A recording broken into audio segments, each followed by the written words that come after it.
Thank you for listening to Lone Star Community Radio. This program was broadcasted and recorded live from the LSCR studios in downtown Conroe, Texas. Lone Star Community Radio is supported by listeners like you. Donate and sponsor today. For more information on getting involved with Lone Star Community Radio, contact us at lscrstudios@gmail.com or visit us online at www.irlonestar.com.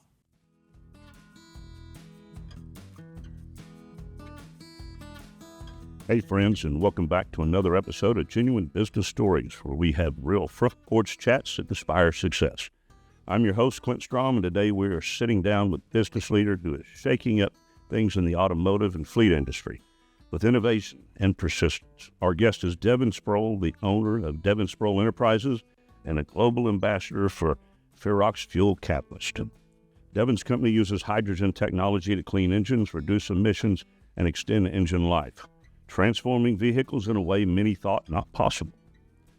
But in this episode, it isn't just about tech. It's about grit, resilience, and building a business that serves customers while changing the future of the industry. So grab your coffee, settle in, and let's dive into the journey with Devin Spruill. Good morning, Devin. How are you doing? I'm great, man. How are you? Good. So I want to dig in. Got to tip my hat to you. I should have worn one. It's gorgeous. I love it. Well, thanks. You know, you said a couple of things we're going to dig into before we get into Yes, sir. what we had talked about. Let's talk about your healthcare days. Yes, sir. 15 years I spent in the healthcare realm, if you will, from 99 to 2014. And I learned a lot, obviously. And as we spoke earlier, off camera, off record, if you will, I learned that if you don't preventatively take care of yourself now, that you might have some issues arise in the future. It's kind of a roll of the dice, but at the end of the day, fitness and health, man, we take them for granted. And when we don't have them, we're in dire straits. So, I enjoyed my time in healthcare. It became a way for me to network and get to know people and figure out people's needs immediately, whether it be the actual customer or the patient who I was helping take care of. So what did you do in healthcare?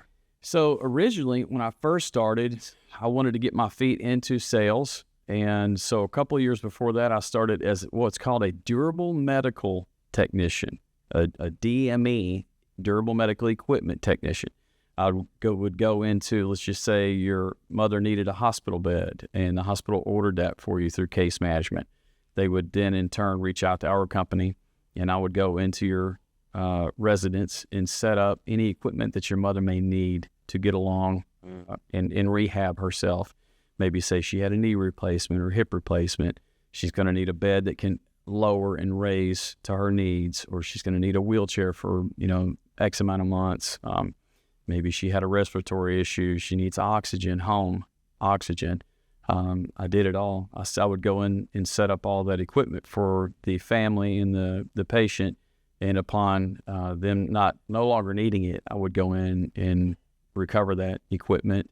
And hopefully, they rehab back to themselves again. They didn't need it for the rest of the time that they were around. So unfortunately, there were the cases where, you picked up the equipment and patient had passed or whatever the case is. But it really shone a light, if you will, once again, on the just the enormity of what goes along with sickness or any of that. And there are a lot of different balls being juggled at the same time, be it from the family's standpoint or the healthcare provider standpoint, or even our standpoint as a company to make sure that the patient's taken care of at all times. I've realized here lately, aging is not for the faint of heart. It quite frankly sucks. I saw a license plate holder years ago. I mean, I'm talking 20 years ago when I was driving through Kingwood one time, and I still remember it. And it was a Cadillac, an older Cadillac, and it was an older gentleman drive it. And when he passed by me, the license plate holder said, "The golden years suck." And I thought to myself, well, that's one way of putting it for sure. So he's not on the golf course. He's pretty aggravated, tough. Yeah, when I play golf, I take 3 a lead before I start. When I started noticing some of the aging was when I would approach something and pick it up, where when I was younger, I just go snatch it and take it. Right. And now I find I will walk up to something, look at it and go, I know I have the strength to pick it up. Oh, my goodness, this is going to hurt. Yeah. Or is that wise, right? You go to reach for a towel out of the dryer and you throw your back out. And you're like, how could that be? Well, as you said, as we age, if we're not focusing on stretching and everything else, which we don't, we just quite frankly don't. We're wired to get up, get ready, get out the door, and hope everything stays together with some bubble gum and rubber bands throughout the day. Duct tape, too. Duct tape. If it works for NASCAR, going around at 180 miles per hour, it ought to work for the human body. The MacGyver mindset, right? So how do we take the transition from healthcare to automotive? Quite simply, burnout. Healthcare had driven me to the point of, man, I got to find something else. And I kind of had that mindset around 2012.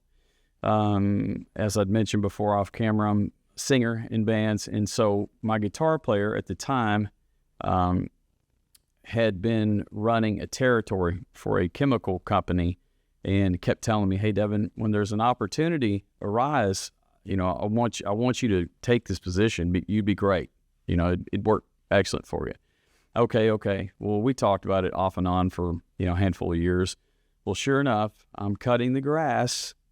I believe it was about May of 2014 after work during the week at my home in the Woodlands. And my phone keeps vibrating. I'm listening to music in my headphones, but I can feel my phone keep vibrating. I'm thinking, man, I'm hoping this isn't something one of my parents, so I reach down, the lawnmower's running, and I look, and it's my old guitar player. Well, I just keep hitting, deny or whatever.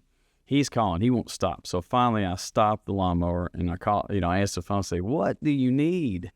And he said, I need your resume, and I need it now. And I said, oh, okay. I said, well, wow, what's up? He said, well, one of the guys in the Northwest Territory, that territory's been given up, and I want you in that position. So stop, drop, and roll. Here I am, sweaty and hot, lawnmower and everything. So I'm scrolling on my phone, my yard, my neighbors probably think I'm bananas at this point. And I fired off to him. Well, the very next morning, I got a phone call from the regional guy of the company that was running the distributorship, said he wanted to meet. And so we got together, and it's kind of, it just happened. I interviewed with them, and I was probably guaranteed that it would do at least this amount. And because you got to look at things from a perspective. So I'll give you, for instance, I'm mid-40s at the time when that happens. And in life, sometimes we take 2 steps back when we're hoping to take 2 steps forward, right? And I'm thinking to myself, I can't keep doing this 2 steps back stuff. It's got to be 2 steps forward, because now I have a young family again. I'm starting over. I have a daughter, a 1-year-old. How do I make this happen? My wife's pregnant again. We're going to be having another baby. And so how do I make this make sense? And so getting a somewhat guarantee of it's going to match my current situation and has the potential to blow way past that. I'm in. Give me the opportunity. Give me the ability, the chance. I want it. Let's go. So is your business a franchise or distributorship? My current business? Yes. It's a unique model in the regards that I am a distributor of all 48 states of the machine that we'll speak of here in a minute for a company out of the UK. So I can sell those machines, I can lease those machines, I can profit share with those machines. I can sit them in my garage and do nothing with them. So the machines that I just brought up is different than the position you were talking about. Yes, sir. Yeah. It does gravitate in towards that. Gotcha. So I wound up taking this position, as a wholesale distributor for this company underneath another distributorship out of Oklahoma, and selling products to direct to dealerships, automotive dealerships, oil additives and fuel additives and whatnot. So I started that with in 2014. I think it was July 2014. I had to become my own LLC to run that. So, matter of fact, came right down there to the courthouse and got my documentation and started that journey. And it worked extremely well. Did that for the better part of 5 years. And along that time, had grown the territory almost 4 times of what it was when I had inherited it. So very pleased with that and did real well with that, but kept wanting my own thing, if you will. I always knew in my mind that I wanted to be as much of my own boss or entity as I could. And there's always constraints when you're underneath people and what you can do or where you can go. And I don't necessarily like having territories if I feel locked down. I'll give you a piece of a sentiment from my healthcare days. I worked for a gentleman, I'm not sure if he's still around anymore. His name was Jack Cliff. He was a very interesting man. Worked for him, and he told me one day in a meeting, we had Monday morning meetings from 8 to 8:30, and I was out the door after that. He wanted to know what I did the week before, what I was going to do this week, and that was it. It was he and I that had the meetings. And he didn't believe in territories either. He said, Devin, he said, if I go into the same doctor's office 6 times in a row, and they don't give me the business, but then you go in with me, or you go in instead of me, and you walk out with an order the first time. He said, what did that territory do for us? I completely agree. There's too often, because you make your living as a salesperson, and I spent years in sales before I had my own business, that people get territorial. Right.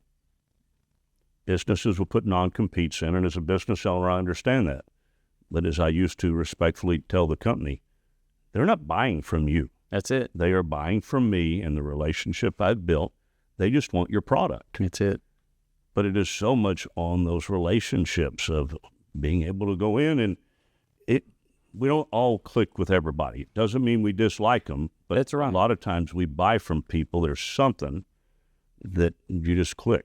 And as my brother had told me, he was my first true sales mentor, and I hold him in high regard. He told me, he said, Devin, he said, there should be chiseled in stone somewhere, you buy from who you like. And exactly what you're saying, it's all relationship purchasing. I mean, if you're offering the same widget that I am, but they like your hat better than they like my shirt, or they like your approach better, or whatever else, or your patience compared to mine, they're going to buy from Clint. They're not going to buy from me. And the best man won the job. Best person won the job in that regard. So I also think if you end up and you find a way to have passion about what you're doing, right? Passion fuels persistence, and persistence builds success. Right. Well, let me tout on you for a second. When you and I first spoke on the phone, I was in need, and I was ready to switch. I had had enough because I didn't have enough interaction with what I needed. And you told me straight up front, this is what I do, this is what I expect, this is what I will do, this is what I continue to do. And since jump, that's how it's been with you. So it's worked out really well. And we are coming up on our first quarterly conversation. Oh, nice. Okay, sweet. We can do it here. Yeah, so it worked out really well. And that's how I see business to work. You become a partner. It's not a customer. It's a partner. And rolling into what I do now, I look at everyone as a partner. I talk to my partners on the weekly or on the bi-weekly. So yeah, and you've since then, we've used your service. I've used it twice. We'll get into it a little bit more once you explain it. But I have seen benefits. Nice. And I've seen benefits that throughout the year will help offset the cost because of what it did for me for fuel performance. Right. Yes, sir. We'll get into that a little bit later. Yes, sir. You know, your product is pretty amazing. Thank you. So going to build your business, kind of take me through those steps. You go through, you'll form your LLC, but when you're ready to hit the ground, how did you come across the product now that you have, the machine? And then when we get to that, then how'd you even figure out you could market this? Right. It's amazing, but it's something, when you were telling me about it, I'm going, it sounds like something that come out of a movie, like Back to the Future with a DeLorean and a flux capacitor. That's it. Wear the crazy hair and go in and say, I got something. It's very niche, to say the least. I actually found this technology from one of my customers when I was selling additives. I walked in. I remember it was a cold, rainy day, misty day of February of 2019. One of my very best customers, who's become a very good friend of mine over the years, had said, I sat down. I was headed to another meeting, but I wanted to visit with him for a second. He said, "Hey, man, come here. I got something to show you." So he walked me out of his office, walked me to the back of the used car department and said, "You see that right there?" I said, "Yeah, what is that? Look like a toolbox or something." I said, "What is that?" And he said, "That does something that your products do." He said, "Except we don't have to buy anything." And I said, "Oh." I said, "What is that?" And he started explaining to me what it does. And one of the technicians come over, "Hey, Devin, let me show you." I said, "Well, hey, can you do that service on my truck if I come back tomorrow?" "Yeah, we'll do it on your truck for free, gratis." I've done so much for them over the years, I figured why not ask for one, right? So I come back the next day, and it's still cold outside, not really raining as much, and they do the service on my truck to show me what it does, how it works, and everything else. And I thought to myself, man, I might get taken out here if I don't get on this. So there was a card on the machine. I called the number on the card, and he was just the local technician. He said, "I can put you in the hands of who you need to speak with." Because I'd asked him straight up, I said, "Do you have a Houston distributor? Do you have anybody in Texas?"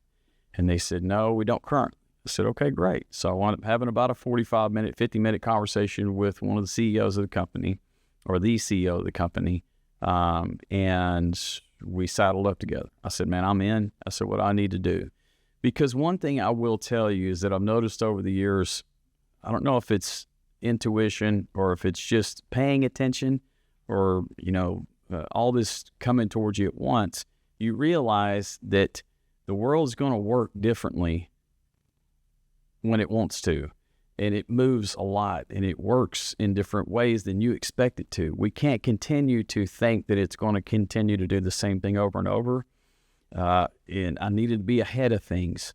I went home and spoke to my wife about it. I told her what was up. She said, "Well, if you think it's worthy, then look into it." So no concerns of 2 steps forward before you. Once again, there we go again, right? Exactly. Always that concern, always that lingering mindset, but it doesn't make decisions for me.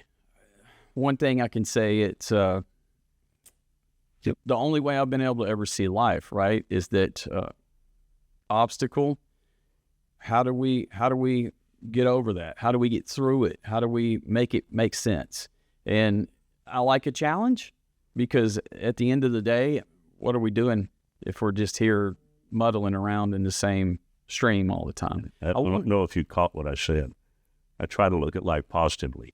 2 steps forward and 1 step back. Yeah, right. Instead of 1 step forward and 2 steps back. 100%, right? Make some ground. Exactly. And with that being said, I'm glad you said that, Clint, because the way I see it too is also, as I was saying, I know that there has to be a challenge, and if I can be at the tip of the spear of that challenge, then maybe I can create something enormous.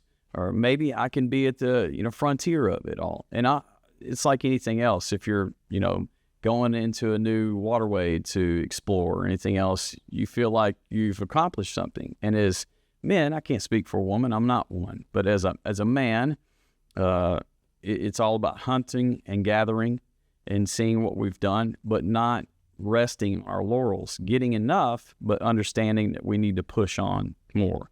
And so that's how I saw it. I saw it as a challenge, and it was.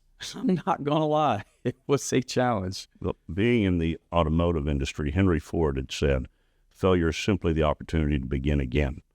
And this time you can do it a little bit more intelligently. There you go. I find that approach in life helps. We don't want to, I'm not a person that just takes Las Vegas risk. I take calculated risk. Surely. Things are a risk, but I'm not going to let life paralyze me going, what if I fail? Well, to me, failure is when you quit. That's it.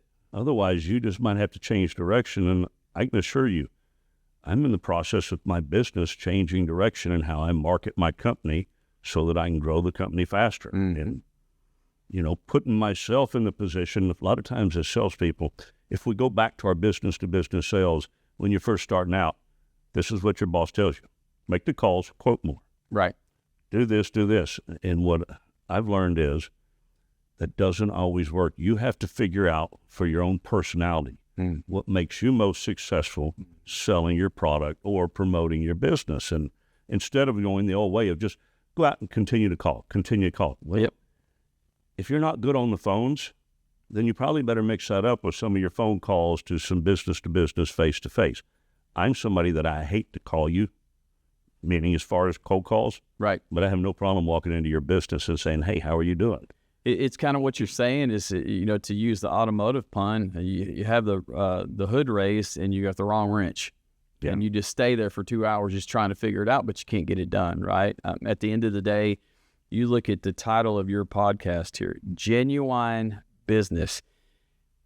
That is key to me. If you're genuine and you have a product, whether somebody believes they need it or not, once you're able to open the door to explore why because people do not think about why they need something until they need it, until it's too late, right?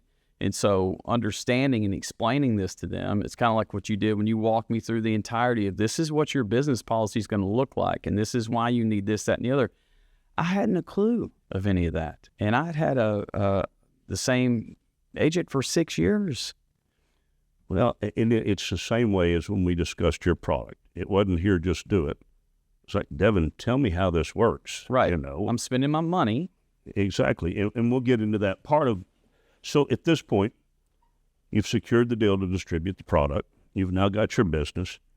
So now how did you go about marketing yourself? I'm sure that your previous relationships were helpful, but that, I'm guessing, was a lot on the dealership side. And like with me, you do the dealership, you do fleet, but you also do personal individuals. So how did you start out to market your company to start seeing success? Very good question. So I went directly after the biggest elephant in the room and started trying to chew it a little at a time, meaning the fleet mechanism. I currently, my customers, and I've built these over the years, but I've done work for Union Pacific Railroad. I've done work for the city of Houston for Conroe ISD. I've done work for the third largest waste company. I continue to partner with them and do work for them. So I thought to myself at the time, I said, I need to find more of the cattle in the pen instead of trying to go out and pull in one sheep at a time. Because at this point, whenever I made the decision to leave my former role as a wholesale distributor, I'm on my own. I am the man. I'm the buck stops here. The business comes in, it's up to me. If it doesn't, it doesn't. So the way I marketed that was demos. I drove from Montgomery to Corpus, from Montgomery to El Paso, to all over the first 6 months before I landed my first quote unquote large customer, if you will, large partner. And it took a lot to get people to acknowledge exactly like you said, it's niche, right? For them to understand that and how that can impact their mechanism, their operations. I had to prove it. I had to show them through the service and explain to them what it was and let them pull their own data before and after. And the proving grounds really was the fleet, because it did such a good, the industrial side, because if you find a good company that invests in maintenance, you go show them what this can do for them. They already have the ability to capture all the data that they need before, and after you do the service, they can capture the data afterwards, and they see results like they'd never seen before. When you first started going to your contacts and working with fleet, tell me the first reaction you got when you said hydrogen technology. Was it, Devin, what are you talking about? Are you crazy? Yeah, basically. What kind of snake oil is this? And before, in the other life that I lived, it was always snake oil. You know, you heard that sentiment so much, right? Prove it. What does it do? You know, it can't be all about colorful brochures and everything else. Show me the meat and potatoes of exactly what it is. So you're exactly right. You get some naysayers, and to be honest with you, Clint, there were some of the older, guard, if you will, technicians 30, 40, 50 years in saying, I don't believe none of that. I got to take it off and clean it myself. I got to do this. I got to do it. We got to just put a new one on, that type of thing. But after I started showing them the results, the demos and everything that led up to, and they started seeing that, oh, wow, that's night and day difference from what it was before. There is no denying proof of evidence. There is no denying that, somebody brings you a plate of chicken wings, and 15 minutes later, you have nothing left over but bone. Something has been done there, right? And so that's essentially what I had to do. I had to show them, like a show and tell, if you will, going back to our elementary days. We'd get up in front of the class and show them our favorite whatever. That's essentially what I had to do, and I did so many of them. I think I calculated up some enormous amount, almost close to 200 demos that I'd done in 6 months. I was after it. Yeah. And it worked. Well, there's one thing you have going for you. When you told me about the technology, when we first met and started talking, I gathered a sense I could trust you. In that, for me to part with money to do it, Devin, that had a big thing to do to it, because to me, like I told you, this was flux capacitor from Back to the Future with the professor. Right. And I'm going, well, it worked there. Let's see this. But that helps whenever you come across as a genuine person. Yes, sir. People can trust you. Well, the only thing I know is that if it can impact your operations, then I want to be a part of it. If it's not for you, it's okay. I'm down the road, right? So the unique thing is that it is for anyone who operates an internal combustion engine. This service or this product is for you, because there is the ability to keep that lasting for a much longer time, and repair bills to stay by the wayside. We can get into that in a little while, but I've got some great stories to share, and it's just it makes, honestly, in a odd sense, it just makes me well up. It makes me excited and happy, because I know that I'm helping my customers. Like I said, I don't want a customer, I want a partner. I want a friendship. I want something that's going to last. We're all in this to benefit for ourselves, but if we don't benefit for each other, man, we might as well just hold the door open. And I know that as my business grows and I start adding more and more customers where their commercial auto policies that I write, I can see more of a fleet. I will definitely be looking to bring you in there, because it's a benefit to their business. Yes, sir. So you start the business. It's obvious that with your research, you felt like you could make this work. At what point in the business did you go, this is going to work? Not that we always have everything whipped, but right. there tends to be a point where we go from, I know I can do this, to that little twinge of, I know I can do this, to, I'm doing it, and this is going to be successful and build something for my family. It's funny you say that, because it's always to the end point too, right? You're always thinking, man, you're starting to run out of gas, or you're starting to feel like this, that, and the other, and then all of a sudden you get the phone call. I had gone to a large truck shop on the east side of Houston with the mindset that I was going to profit share with them. I wanted to show them the technology, do a demo for them on one of their customers' trucks that was in for repair, just free, do a free demo. This was before Thanksgiving in 2019. It was a week before. And I had gone and done the demo, and the truck did not go back out to the customer for a couple of weeks, and they called me and asked me, would I come back and do one more on a truck that they know is going back out? And I said, of course. So I went and did the demo, and the following morning, that was in the afternoon, the following morning, the service director called me up and said, Devin, let's do this. Let's do it. Let's make this happen.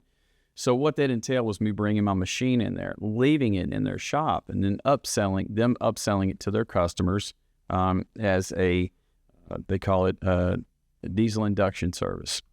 So that's how they sell it to the customer. They put it on every ticket. They send it out the door, and they tell them, you need this.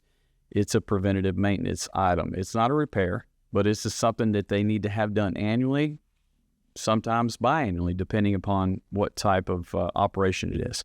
So I watched it, Clint, and it happened, thank goodness, before COVID. That was I would say December, late December, maybe early January when we kicked it off. And I watched them take a hold of what I knew could be done and take it to the next level. And I had a full-blown partnership, continue to still have that same full-blown partnership with them as of today.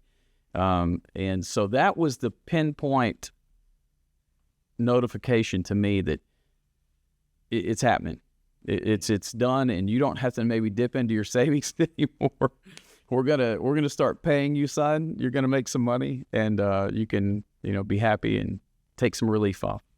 That's that point that every business owner is happy with. I try to keep that positive attitude like we've talked about and realize that if you take a view that every obstacle is tuition, and when I say that, I mean what you learn is more valuable than what you spend. Correct. It's to learn from those challenges, it's to continue to be willing to, I wouldn't say make wholesale changes, because if you change too many things at once and it fixes a problem, then you have no idea the other ones that might arise. Exactly. What fixed the problem, or are you going to break something else? So I tend to like to be more methodical. That's right. Me too. There. And, as we've talked about the fact that I trusted you, it makes me think of a statement from J.D. Rockefeller. And it's next to doing the right thing, the most important thing is to let people know that you're doing the right thing. And I say that it's not that you're going, I'm doing the right thing.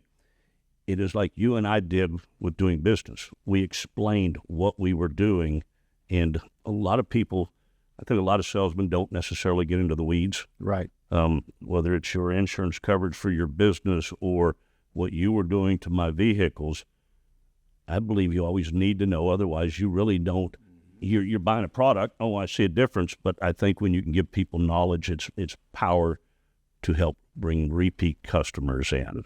You're exactly right. You can get into the weeds because a lot of times I want somebody to tell me I heard the adage years ago, just tell me what time it is. I don't need to know how to build a watch. I've heard that over and over, but I also know too that with it being in particular, a technology that people don't necessarily know about, I don't know if I'm speaking, you might have a chemical engineering background, and I want to foretell as much as I can my knowledge. I'm not a chemical engineer, but I want you to know that I know what I'm talking about enough to where you say, you know what, I understand what Devin's saying. Other than that, how is it going to relate to my vehicle? And so with my wife, for instance, when I first started telling her about the technology, I thought up a great, way of telling her in a roundabout way. I said, babe, it's kind of like brushing your teeth every day. You go to the dentist once a year. Let's say you go in January and you have your teeth cleaned, right? You go every year, okay? If you start to have a little bit of a toothache or notice anything, they can address it immediately. Maybe it only costs you a couple $100 extra.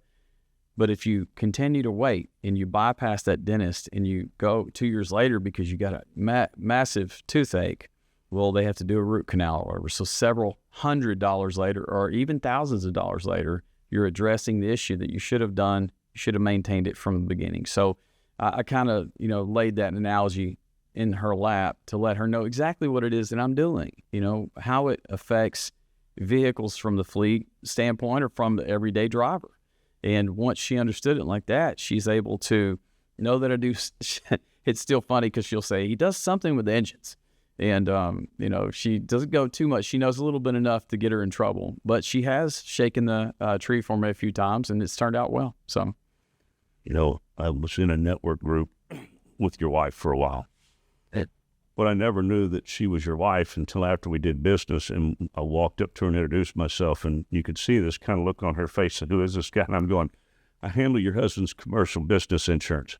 Oh, okay. Then she realized who I was, but because another agent had referred you to me, right? I didn't ever realize the connection of how Brad knew your family, which right, yes. So he's connected to my neighbor's agency or whatever, and they immediately brought you up, and I said, great, perfect. I said, that's what I need. I need a personal referral, because at the end of the day, once again, it's that trust, that genuine business that you're talking about.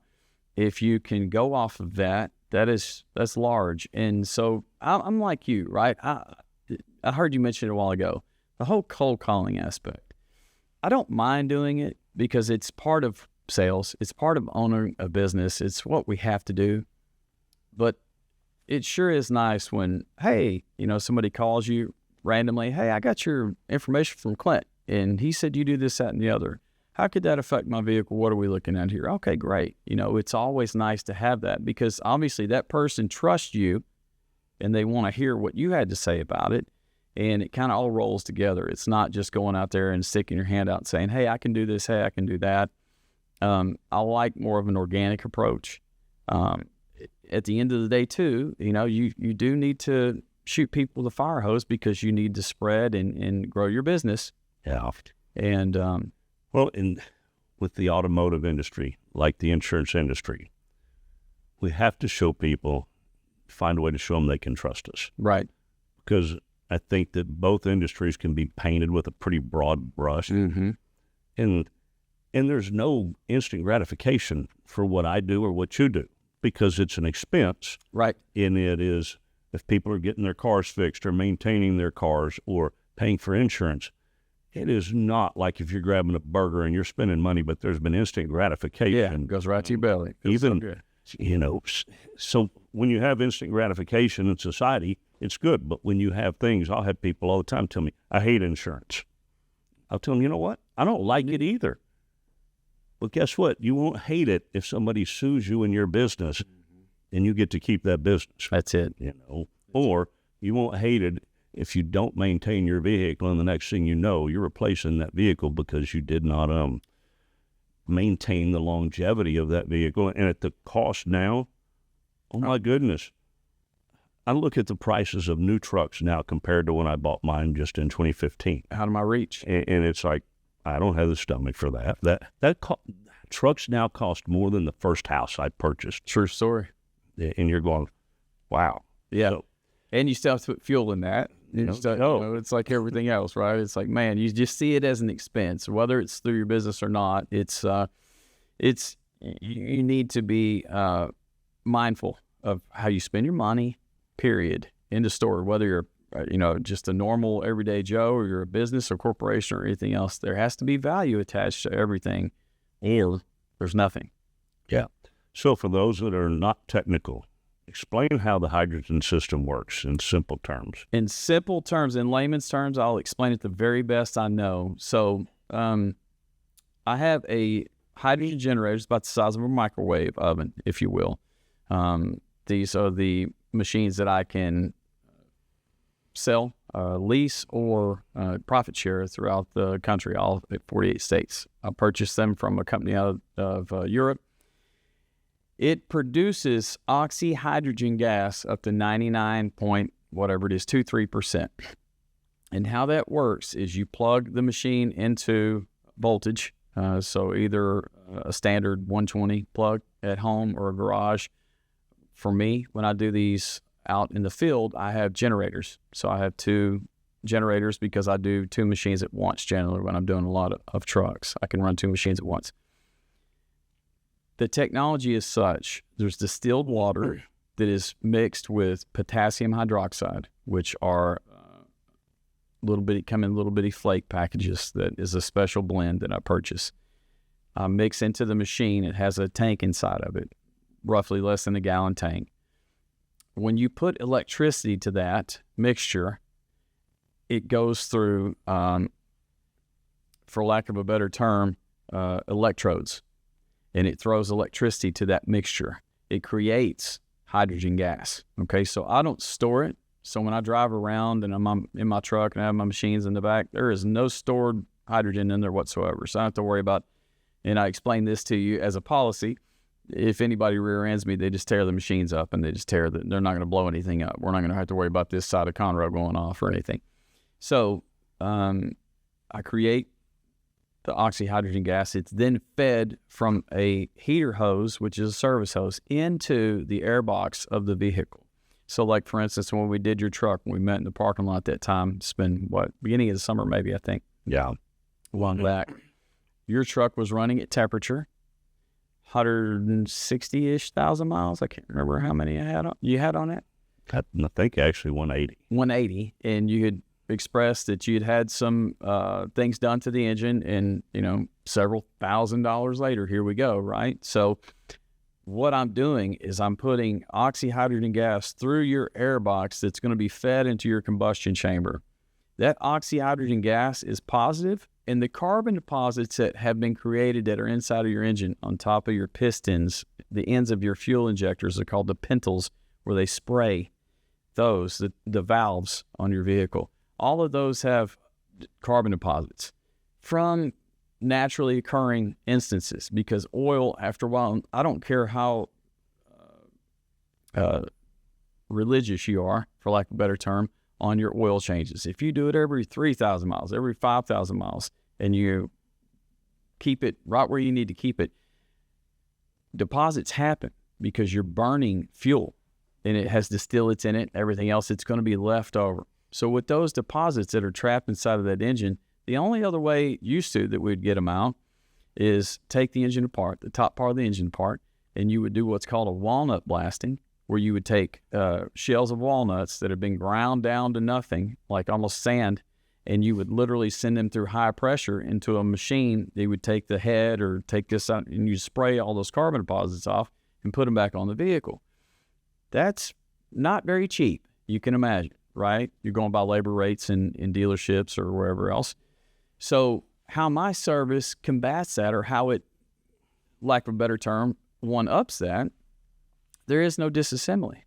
I'll loosen the band after the airbox before your throttle body on your GMC, I think it was. Mm-hmm. And I slip the hose in right there, and I turn my machine on while your vehicle is running. That positive oxyhydrogen gas reattaches to the negative carbon deposits that are trapped inside of that engine. And with the combustion process, it turns it back into fuel. I have to tell you, when I saw what you were doing, I thought, I'm sure glad I've got his insurance, because I am not sure what this is going to do. Yeah. But when we go to the benefits, I'll tell everybody, I picked up over an additional mile per gallon. Right. So and it doesn't went from 17 point something that age had taken my truck down to, now I'm 18 point something. So the way I look at it, the cost of the service, not only was it beneficial to my truck, but it pretty much paid for itself inside of a year at fuel costs. And it will, right? And so from the standpoint of looking at it from that level, you think to yourself, yeah, it's going to take a year to pay it off. The other benefits are there is no more trapped carbon inside of your engine. Okay, so that carbon robs that fuel. So your computer on your vehicle will tell your truck what it did over the last several years with that buildup is, we need more fuel, man. We're not getting enough. Because that carbon inside of it is just like a charcoal briquette. Every time you spray it with lighter fluid, it's just absorbing it, taking it in. And it doesn't flame like it's supposed to, right? It doesn't combust like it's supposed to. So with all that carbon gone now, and the caveats to the top of that piston can explode like they're supposed to, your truck is running like it's meant to run, like it's engineered to run without all that stuff in the way of it. So, and with that being said, so you look at it from the fuel economy standpoint, you look at it from the cleanliness standpoint, you look at it from the performance standpoint, that you're able to maybe bark the tires where you hadn't before. Also, it's not so much right now as it was a few years ago, but emissions are looked at pretty stringently. The EPA back in the late 2000s, in their infinite wisdom, said, hey, man, we're tired of seeing all this. People are complaining about all this black soot in the air out of the stacks of these trucks or tailpipes. We're going to put an after-treatment system on these trucks and make them, on these Class 8 trucks, we're going to put an after-treatment system, a mega box, after the engine to make sure we capture all that soot so we don't see it out in that. Well, great on paper. But it didn't do very well for the fleets because it caused a bunch of issues. It trapped all that carbon, and you're supposed to burn it off, but it didn't get all burned off. And then you have all these trucks on the side of the road needing assistance, okay? So what I do, and like with your truck, so what this does, it burns all the, back to the technology, the oxyhydrogen gas burns all the carbon deposits back down. It's a 45-minute to an hour service, and you're free to run it for 4 or 5 hours, all you're going to do is burn clean gas when you're burning it. It doesn't hurt anything to continue. It doesn't heat anything up. It doesn't do anything as far as setting codes or anything like that. So for the diesel side, it works great. For the gasoline side, it works great. You have deposits, it works for both. And the exclusionary factor for the, as I mentioned, the after treatment systems on these diesels, a lot of guys, you've probably heard the term delete. We've deleted my truck, so I don't have to worry about this anymore. That's all well and good. Before it was illegal. Now the EPA's rethinking the whole thing, and they're going to come back and say whether they agree that we have to do this or not. That's out of my hands. I can't control what Congress or whoever else does. What I can control is to alert people that even though you delete your system, you still have a turbo on there that's creating an extra RPM for you, okay? That turbo is recirculating exhaust gas. Do you think exhaust gas is clean? It's called exhaust gas for a reason. So it's dirty. So it's dirtying up the hot side of that turbo that's capturing all that. So when I do meet somebody that says they're deleted, I say, let's run the service because you still have a turbo and you still top your engine is still dirty. So what I do is I clean the top of the engine for these garbage trucks, ambulances, construction equipment. And when you alleviate all the issues up top with all that carbon, there is nothing to push to that after treatment system. So it's a preventative way of burning it all down and not letting it be captured and not having back pressure and sensor issues and everything else. So every entrepreneur has tough moments. Share one of your lowest points with this business in the beginning. Ooh. It was probably personal. It was probably, once again, to the old adage of, man, did I really go backwards too far this time? Because of the fact that it was such a niche product, or how you want to pronounce it, that was I doing enough justice in explaining it? Was I being, open enough to where people understood the process? Or was I just trying to get through the rigors to say, hey, give me your trucks? I always wanted to be as upfront with every bit of the technologies I understood in sharing data or sharing statistics or sharing pictures or anything before and after. And so I think, right up until the point of how many more, excuse the word, damn demos am I going to have to do before somebody says, oh, yeah, I get it. So what helped you stay motivated? Man, my family. Just know I can't lose. I don't mean that in a non-humbling sense. It's everyone can lose, and we all lose. Like we discussed, failure most times comes when you reach the point you give up. Surely. Just knowing, too, that I have, I'd like to think like anyone else that's minded to do things in their life, that they don't have that mechanism of quit. And I have played sports all my life, so I realize that sometimes you just lose. Sometimes you're going to lose. Resilience isn't avoiding failure. No. It's just recovering faster. That's right. So this week I lost, but hey, what's next week look like? I'm a golfer as well, and man, that sport for 31 years has you talk about humbling, right? So there's usually one shot that takes us back out. That's it. That's all you need, right? I have once in my life had to fish a driver out of a pond. There was an old course over here. I love the course. It's now a subdivision. It was tree line. Yeah, in Tom. I remember tree line. And there was a pond there that, for whatever reason, I hit this hole. And that driver had started failing me. Next thing I know, without thinking, I whipped that driver. Now, ladies and gentlemen, I was in my 20s, so I get a little bit of grace here. And then all of a sudden I go, oh, crud, now I got to fish that thing out. Mm-hmm. Yeah, that was a couple $100 back then. That wasn't a good move, right? Yeah, attitude got the best of us. It's happened. I used to play with a buddy of mine back in the late 90s, and he would literally take his clubs and break them over his knees, big old boy. And I would think to myself, no, it was the club or was it you? It was you, because that club was designed to hit the ball. You just didn't do it. So now you took your anger out on it. But so I look at life as everything is, if I didn't get it now, I'm going to get it tomorrow. If I didn't get it tomorrow, I'm going to get it the next day. And if not, it's just stay home and sucker your thumb in the corner and give up. And just like anything else, my wife and I strive to provide for our family, for our kids. She's a hard worker, and I think iron sharpens iron for sure. You know, high tide rises all ships. Seeing her get after it and know that she loves what she does.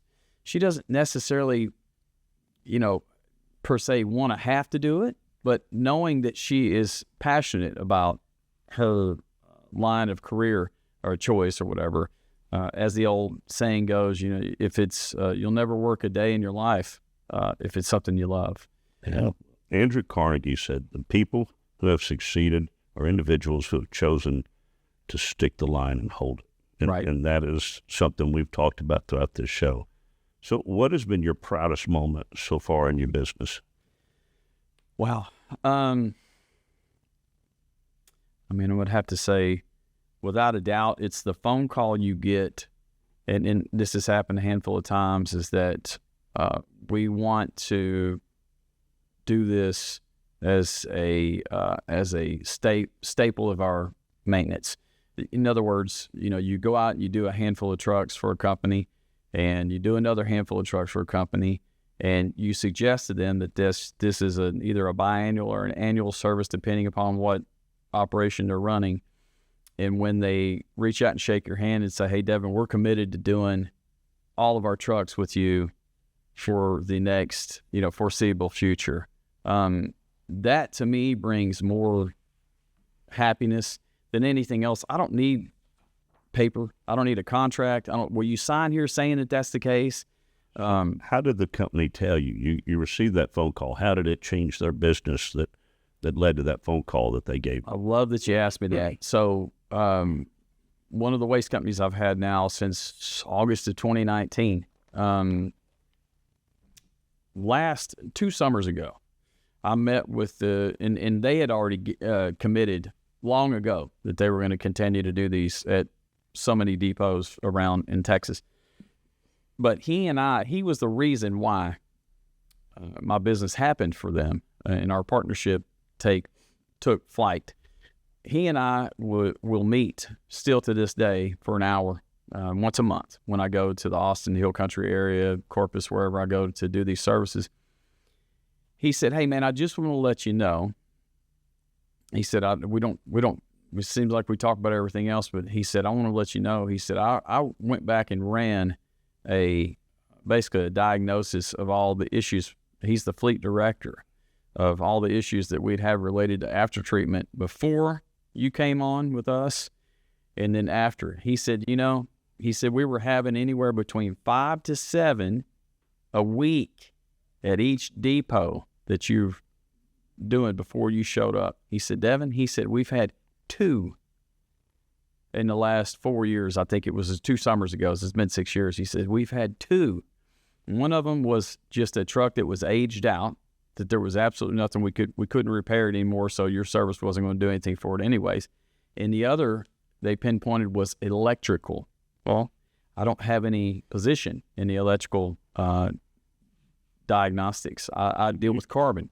You turned that manager into the hero because of Huge. what it did with this company, and that solidified that customer. Yes, sir. So what myths or misconceptions exist about hydrogen technology, and kind of keep this surface level in because, there have to be where people are listening to this going, "Huh, that doesn't work."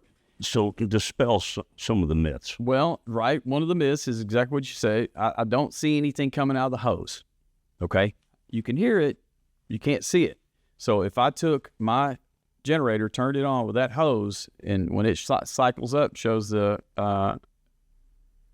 amps on there, I can literally take a camp lighter and hold the hose and light the end of the hose, and it'll shoot a blue flame out for about 3 or 4 feet, depending upon what setting I have it on.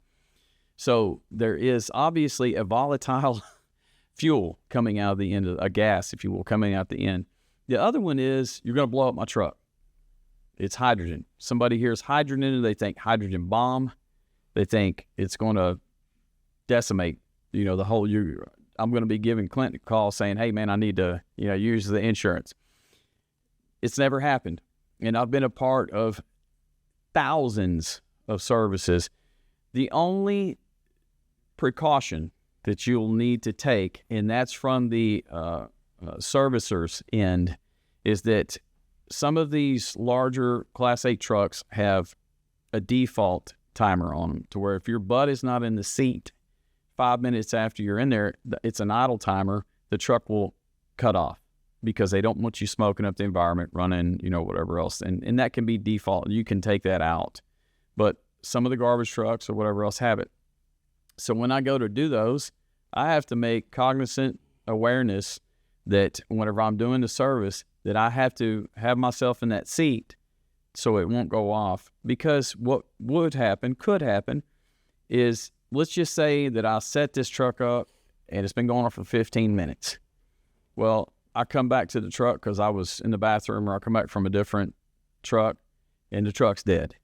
Oh man, I just get in there and I fire it up. Well, that oxyhydrogen has been continuing to be pumped into that air box, and that combustion chamber is ready to go. It's trapped inside of that air box.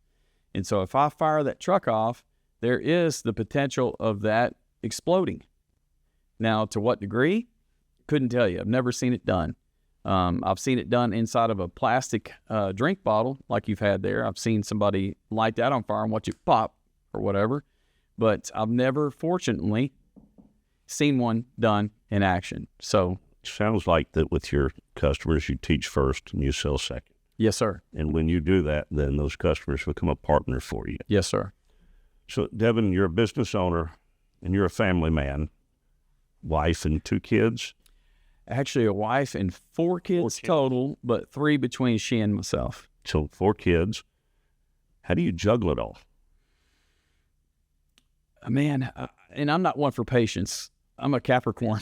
I don't know if that means anything to anybody, but we're generally move or get out of the way type people, just from what I've ever noticed over the years. Yeah, a lot of times I would just as soon do something. Yes. Because with you helping me, you're going to complicate this. That's right. Or ask questions that are in my mind. I have already processed this 30 minutes ago. Right. As to this could arise and how am I going to get around it, and I'm forward. And moving my girlfriend this weekend, my future wife.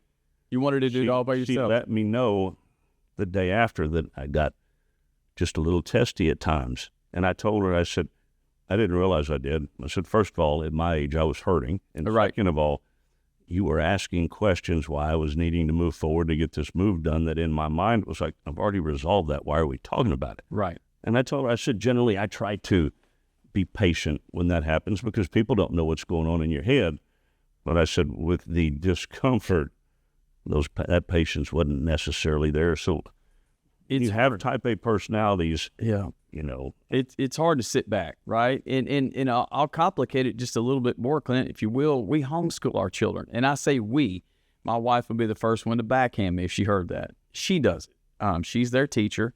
I will step in when I can, when I'm available to help. I feel like I show life skills a little bit differently, maybe hammering a nail or something like that for my boys, or cleaning the pool or anything like that, to where they see an example. And I can show them in my realm of time.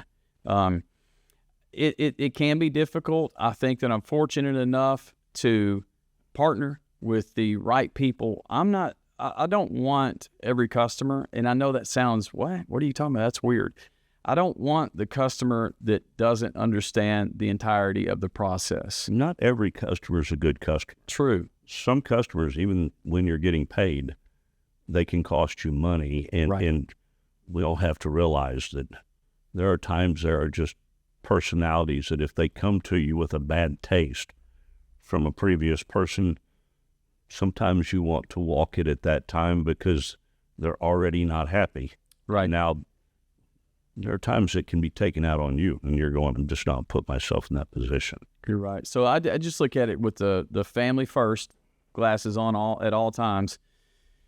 And then when I do have to go out of town for 2 days or whatever to work, I remember to myself, I'm very fortunate in the regard that I can go do this and then come home and spend 2 days with them or whatever else. Maybe I don't have anything else on the books. And I take life as it comes. I don't want to shove it down anyone's throat so much to where, as we talked about earlier with advertising in our really want to thank you for inviting me on here. This has been huge. I've been extremely excited about it, looking forward to it for so long, and it's going to help in that regard. I want to offer a service and be honest and genuine with people and let them know that I can help impact their global operations or their regional operations. And this is the playbook that has worked. And then we go from there. So, business runs best when the owner's not running on empty. True story. Kind of briefly tell me, how do you recharge? Oh, man. It used to be chocolate. I used to be a dark chocolate fiend. I would eat it every day. I love learning. So I would say for me, whether it be driving in the truck or listening to a podcast or something, music is a huge outlet for me. Always has been. I stay connected to my childhood friends who have you'll know what I'm talking about. Just always being grounded, always having that semblance of friendship. I talk to them on a daily basis. We text. Everybody texts anymore. Nobody rarely picks up the phone unless it's an emergency or, hey, I need to talk to you right now. Notice I called you earlier. Yes, sir. Text me. Yes, sir, you did. Yeah, and you're good about that. Yeah, it's like we're going to talk, and this isn't something either one of us need in writing. And I have, as an insurance agent, I'm going, I don't need to have a rep. Yeah, hands-free, baby, hands-free. Exactly. So, yeah, I try and keep the happiness mindset and the fulfillment mindset of life is good, man. Life is good, and it gets better as you intend it. If you sit back and say, well, it's been a tough week last week. You had all the stuff that went on and stuff, and you get a moment of a reflection, and you push past that, and you think to yourself, well, I'm going to keep doing what I'm doing. I love my life. I think it's going great. And does it get better? Hope so. It's pretty damn good right now. So, sometimes it's hard to have balance. And one of my favorite CEOs is Jack Welch from GE. Mm-hmm. And he made a comment once. He goes, there's no such thing as work-life balance. There are work-life choices, and you have to make.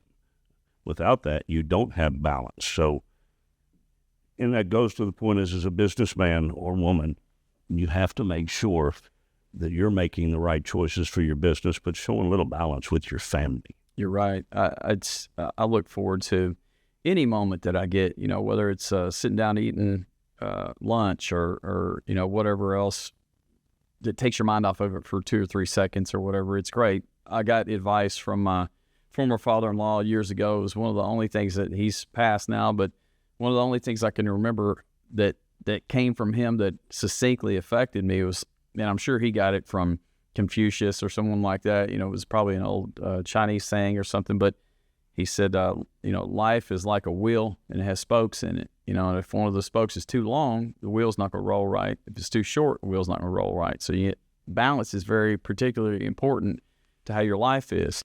And as a mid-20s guy, when you hear that, you're thinking to yourself, wow, man, I've got it all whipped. I can do everything all the time. And then as you gradually roll into being a mature adult and a business owner or whatever else, you realize, no, I'm not trying to do it all.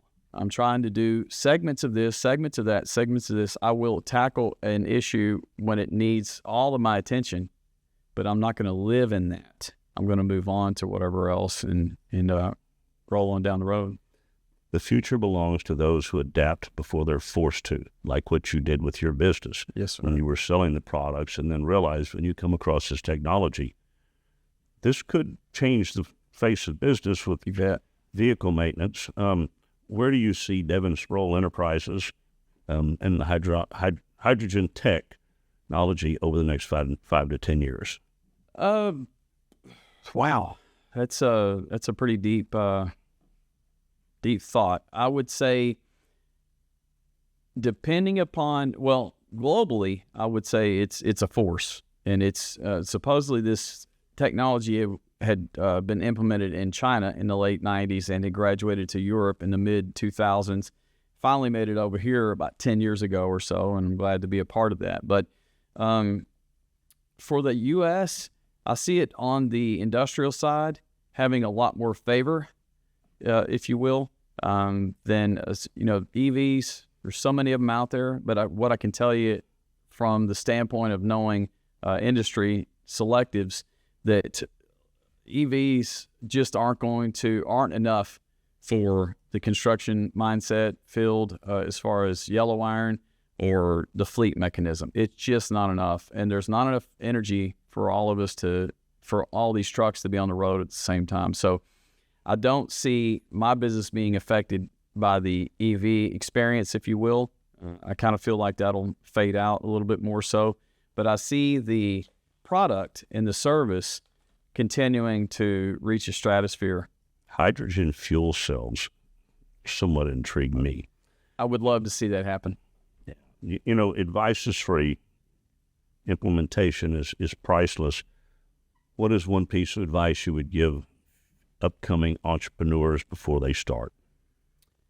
Man, do your education. Do your learned days and nights. Go over everything with a fine-tooth comb and realize what your target market might be before you take any kind of leap, whether it's selling lemonade or selling hydrogen. Just understand there are going to be challenges, and it's not all about self-gratification. You need to do what's right all across the board for the partner. But my one thing to take away would be, man, do your research, because it's just there's so many different things that are out there now. Like when I hear people, I might be having a conversation with my wife, she says, oh yeah, they're opening this place, they're opening that place, retail wise.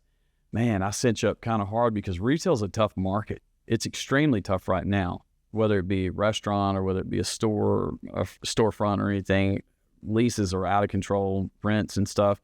And so when you're thinking of a business model, to me, we're a service industry in this country. What do we sell anymore? We sell cars and stuff, or we work on that stuff. We're more of a service industry than we've ever been for the last 2 or 3 decades.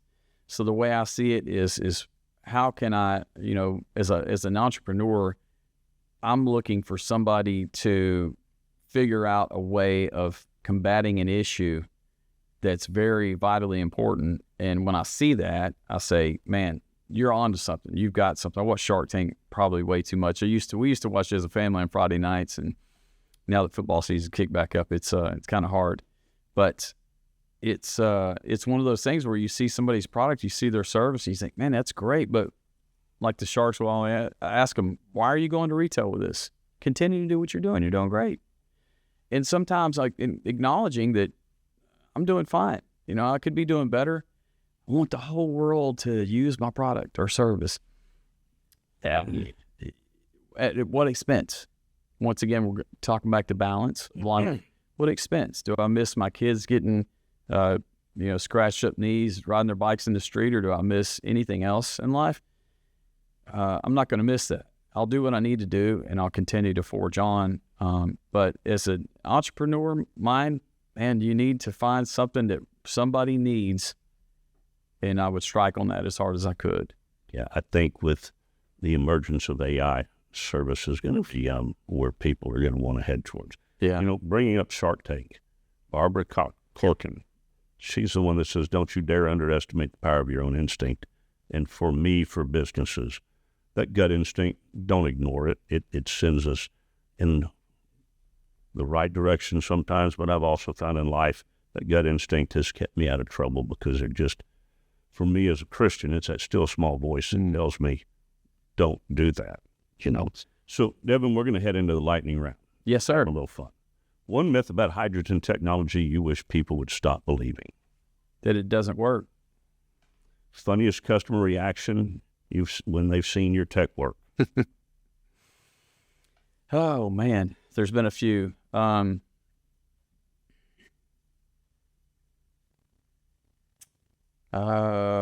Probably something I couldn't say. Just expletive. I can't believe this worked. I feel like an idiot. Mine, when you did it, it was probably a week later, because I started watching my fuel to go, okay, my mind is, I don't mind paying for something that is worth it. Right.